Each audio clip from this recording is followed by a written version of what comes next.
স্বাগত নিউজ আপডেটের সাথে আছি আমি তানভীর খন্দকার। রাজধানীর তেজগাঁও শিল্পাঞ্চল এলাকার ৭ রাস্তার সড়ক অবরোধ করেছেন ঢাকা পলিটেকনিকের শিক্ষার্থীরা। সকাল ১০টার দিকে মগবাজারের দিক থেকে আসা ফ্লাইওভারের সামনের দুই পাশের সড়ক অবরোধ করেন তারা। শিক্ষক নিয়োগে অনিয়ম বন্ধসহ বিভিন্ন দাবিতে সড়ক অবরোধ করেন শিক্ষার্থীরা। এতে তেজগাঁও ৭ রাস্তা এলাকার সড়কের দুই পাশে তীব্র যানজট তৈরি হয়। দীর্ঘ সময় ধরে তীব্র যানজটে চরম ভোগান্তিতে পড়েন যাত্রীরা।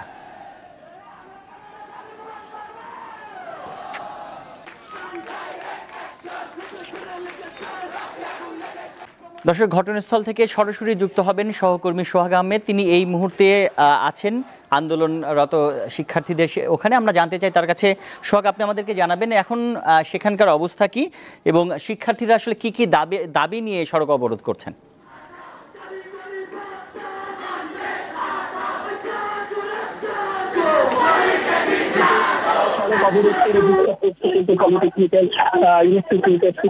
তারা আমাদের সাথে কিন্তু বেলা ১০টার সময় তারা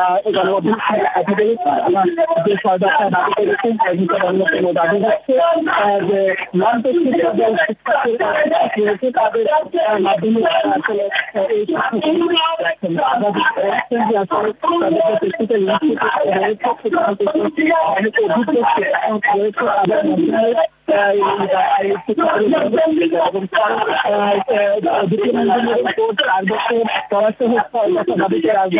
অবরোধ করেছে। একাধিকবার তারা আমরা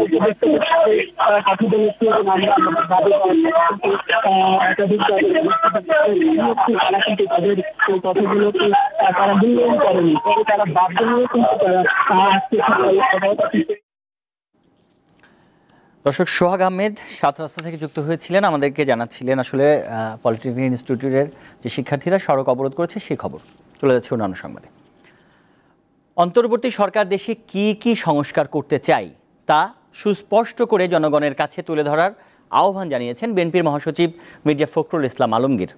একই সঙ্গে একটি সুনির্দিষ্ট ও যৌক্তিক সময়ের মধ্যে নির্বাচন অনুষ্ঠান করার গুরুত্ব দেন তিনি। নির্বাচন অনুষ্ঠান করার ওপর গুরুত্ব দেন তিনি। জাতীয়তাবাদী মহিলা দলের প্রতিষ্ঠা বার্ষিকী উপলক্ষে সকালে জিয়াউর রহমানের সমাধিতে ফুল দেওয়ার পর সাংবাদিকদের প্রশ্নের জবাবে তিনি এসব কথা বলেন। ফ্যাসিবাদী আওয়ামী শাসনের হাত থেকে ছাত্র জনতার আন্দোলনের মাধ্যমে দেশ মুক্ত হয়েছে উল্লেখ করে এই গণতন্ত্র পুনরুদ্ধারে নারীদের যে অবদান সেটাকে কখনোই অস্বীকার করা যাবে না বলেও জানান তিনি। এই সময় মির্জা ফখরুল আরও অভিযোগ করেন, ভারত সবসময় তার পার্শ্ববর্তী দেশগুলোর ওপর প্রভুত্ব করেছে, যা কারোর জন্যই শুভ নয়।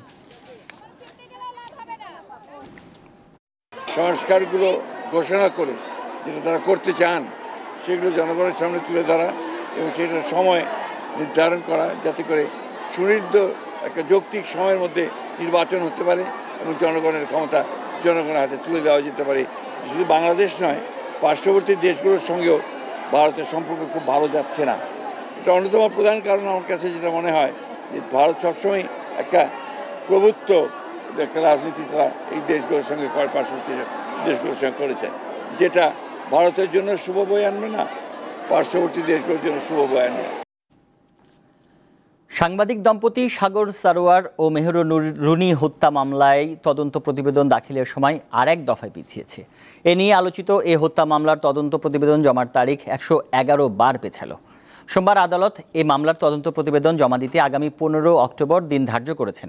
২০১২ সালের ১১ ফেব্রুয়ারি রাতে রাজধানীর পশ্চিম রাজাবাজারে সাংবাদিক দম্পতি মাছরাঙা টেলিভিশনের তৎকালীন বার্তা সম্পাদক সাগর সারোয়ার এবং এটিএন বাংলার তৎকালীন জ্যেষ্ঠ প্রতিবেদক মেহরুন রুনি ভাড়া বাসায় খুন হন। পরদিন ভোরে তাদের ক্ষতবিক্ষত মরদেহ উদ্ধার করা হয়।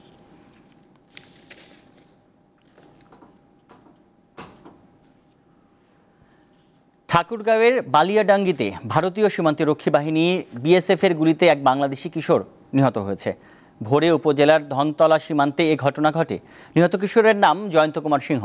স্থানীয়রা জানান, ভারতে অনুপ্রবেশের চেষ্টা করায় বিএসএফ সদস্যরা ওই কিশোরকে লক্ষ্য করে গুলি ছোড়ে। জয়ন্তর মরদেহ বিএসএফ সদস্যরা নিয়ে গেছেন বলে জানান তার স্বজনরা। সন্তানের মরদেহ আনতে গিয়ে গুলিবিদ্ধ হন তার বাবা মহাদেব কুমার সিংহ।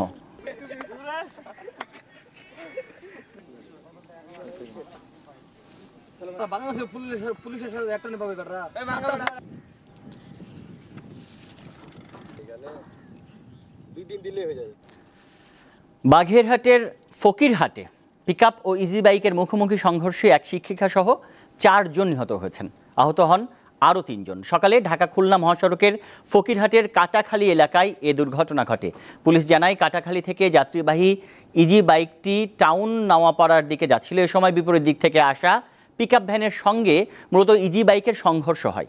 এতে ইজি বাইকে থাকা এক স্কুল শিক্ষিকা সহ 3 জন ঘটনাস্থলেই নিহত হন। হাসপাতালে নেওয়া হলে সেখানে মারা যান অপরজন।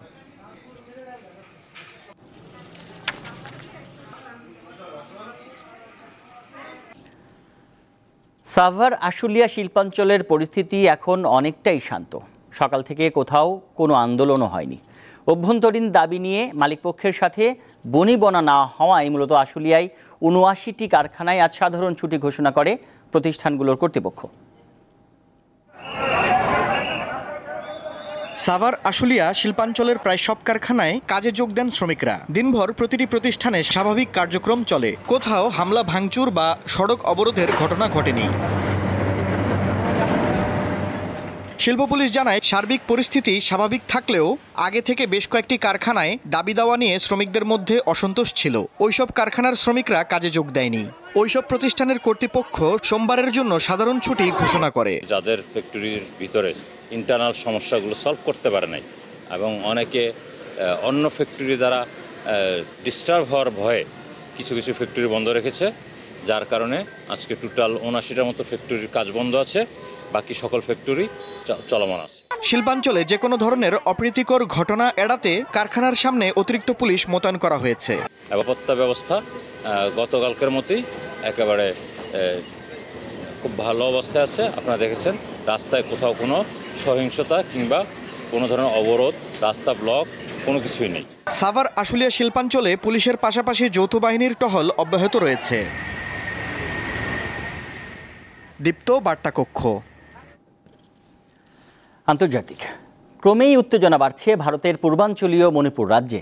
বিদ্রোহীরা রকেট ও ড্রোন দিয়ে হামলা চালাচ্ছে বিভিন্ন এলাকায়। এবার ড্রোন হামলা বন্ধ করতে এন্টি ড্রোন সিস্টেম বসানোর কাজ শুরু করেছে নিরাপত্তা কর্মীরা। রবিবার এই সিস্টেম স্থাপন করেছে আসাম রাইফেলস। পুলিশ জানিয়েছে পূর্ব ইম্ফল জেলায় মণিপুর রাইফেলসের 2টি ব্যাটালিয়নের অস্ত্রাগার লুটের উদ্দেশ্যে হামলা চালায় একদল দুর্বৃত্ত। এছাড়া নতুন করে সহিংসতার ঘটনায় মন্ত্রীদের সঙ্গে জরুরি বৈঠক করেন রাজ্যটির মুখ্যমন্ত্রী এন বীরেন সিংহ।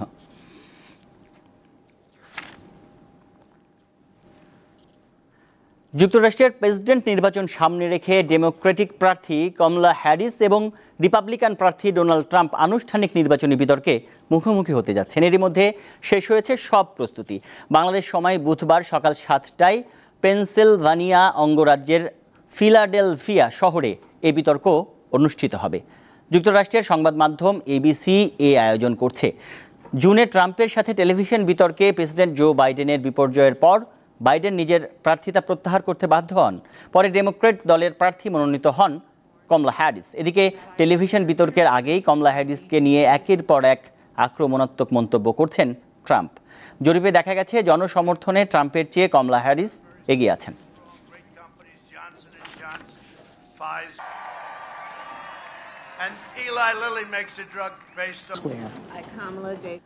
শেষ করছি এখনকার নিউজ আপডেট। পরের সংবাদ দুপুর 3টায় দেখার আমন্ত্রণ। ধন্যবাদ সবাইকে।